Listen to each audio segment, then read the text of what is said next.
Hello there, it's Ruth Sherman. I'm a CEO and celebrity speech and media coach, but you don't have to be famous to work with me. I want to talk to you about media today. I haven't talked about this in a long time on a video. As you may know, I'm an expert media trainer. My media training clients consist mainly of celebrities, really famous people and public figures. And so when I see something in the news that I think we can all in business, all of us in business, can learn a lesson from, I like to point it out. So I want to talk about three people today, and I'll do it briefly, but their names are Geithner, Barra, and Sulzberger. So for those of you who don't know, Timothy Geithner, is the former Treasury Secretary who presided over the financial meltdown and subsequent bailout. And he was a former Fed governor. And he's now written a book, and he's out on the book tour. He's on his book tour, and he's trying to push his book, right? Trying to get the books off the shelves.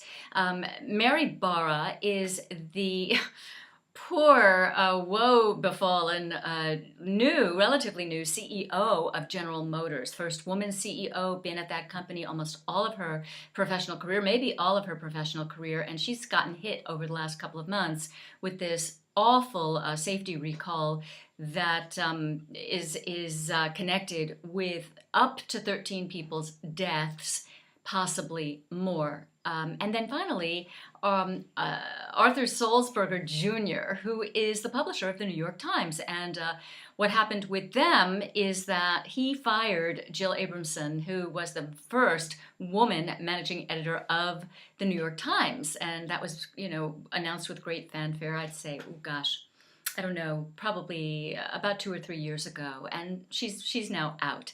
Anyway, all of these people, what they all have in common is that they have handled their 15 minutes of fame really poorly. Now, let's just start with Geithner. Geithner, as I mentioned, presided over the financial bailout. He was, one of the top guys there. He was the Secretary of Treasury, and he is now out promoting his book that purports to explain it all. The problem for him is not that he didn't do a good job. I am not in a position to evaluate whether he did a good job with the financial bailout or not, and many of us are not. What I do know, however, is that times are still pretty tough for a lot of people, but not the big banks. The big banks are doing awesome. The CEOs are making more money than ever. Bonuses are almost never were decreased. They only seem to have increased. So the banks are doing wonderful. Almost nobody, I think nobody, has been arrested for financial crimes. And in his book, as I said, he purports to explain why all of the things that he and his colleagues did were for the best. They were for the best. And although it was too bad that Main Street couldn't be saved, couldn't be thrown as much of a safety net as as Wall Street could, things, if they hadn't done it the way they did it, then we'd really be in trouble. Problem with that kind of reasoning is there's no way to really know what would have happened if the banks all failed. Would it have been like 1929, the Great Depression? The truth is that 60 years later, we really don't know, and we never will know because the things were handled the way they were. Anyway, Geithner is out there on this book tour and he's constantly smiling. I don't know whether he's just so happy he's not working at the Treasury anymore, probably. Can you blame him? But he has such a terrible inability to show how he's feeling. Now, it may be that he just doesn't feel an ounce of regret. I doubt that, though. I would imagine that he feels a good amount of sympathy or empathy for people who are still suffering, 6-7 years later, after the banks and Wall Street entities are really just doing quite well. And so Geithner is out there selling his books, and he must be wondering why in the world people still don't like him. People still don't like him. They still think he's kind of a jerk. And I'll tell you why, because he doesn't know how to show his emotions. Similar problem for Mary Barra. Poor Mary Barra. Again, I say that without really knowing anything about the inside. I do know that General Motors is a huge company, tens of thousands of employees all over the world, and they had this terrible defect that members of the GM team, the executives, kept hidden for a very, very long time. They broke the law by not reporting it to the feds, to the Transportation Safety Administration, and they also didn't, the part that they fixed, they did finally fix it, but they didn't rename the part, which is also against the law. So I happen to know that GM, or it's just been reported that GM has just paid a big fine, the biggest fine ever, but I think it's about $35 million. It's really just a drop in the bucket for a company of that size. So Mary Barra has had the unfortunate task of being the face of GM. She had to go in front of Congress and testify. She had to speak to the families. But what we see with Mary Barra is just a stone face. We see somebody who has been told by her PR people and her lawyers, it's so obvious to me, that if she shows any emotion, that she might get into trouble. GM might be held to an even higher liability standard and have to pay even bigger fines. And her first job, as is most executives of public companies, is to protect the shareholders.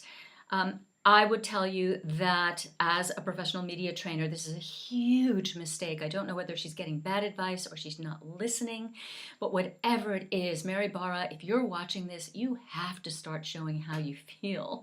You have to start showing how you feel. If you want people, not everybody's going to like you, not everybody will think you had nothing to do with it, but people will begin to forgive you. They will be much more understanding if you can show that you understand what happened and the responsibility that GM has. Just saying it, just saying we have this problem, we did a bad thing, and we'll never let it happen again, isn't going to do the trick. Everybody knows that if the way, everybody, all people like me, professionals like myself know that if the way you look and sound contradict what you say, then people will believe the way you look and sound and not what you say. So no matter your words, if you don't look like you feel it, if you don't look passionate, compassionate, empathetic, people are going to believe you aren't any of those things, and that is death. So that is Mary Barra's problem. Similar to Tim Geithner's. It's, she doesn't know how to show instead of tell. Arthur Sulzberger Jr. has another type of problem entirely, and that is, it's interesting to me, he's the publisher of the New York Times, and it seems to me that he didn't know that it would be news that he fires the first woman managing editor. Now, again, I have no inside knowledge. I don't know anything about what goes on at the New York Times. I don't know whether it's a boys' club, whether there's a lot of sexism. I don't know any of those things. I don't know whether Jill Abramson actually committed a firing offense. I don't know. And until it's reported, none of us really will know. There are people who know, but I'm not one of them.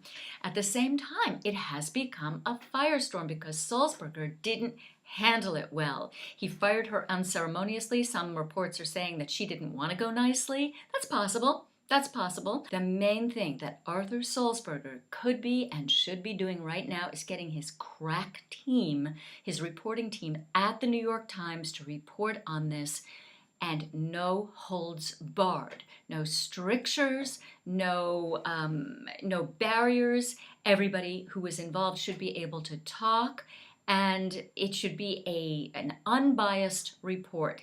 Granted, kind of hard to imagine that could happen because this is the place, after all, where Jill Abramson worked and where she was so unceremoniously fired from. Anyway, as you're watching these people, and these kinds of things come up, they haven't come up in such a large amount in quite a while, but as these types of events come up, these crises, and we watch corporate leaders trying to manage them, we see a number of things. First is the show, not tell thing. You've got to be able to show it, right? You've got to show like you believe it, like you care. You have to show you care. The second part is that you've got to get in front of the story. If you don't fill the vacuum, there's a void there. If you're not filling the vacuum, if you're not telling the story as you know it to be, someone else will fill it for you, and it may not be it may not be the truth.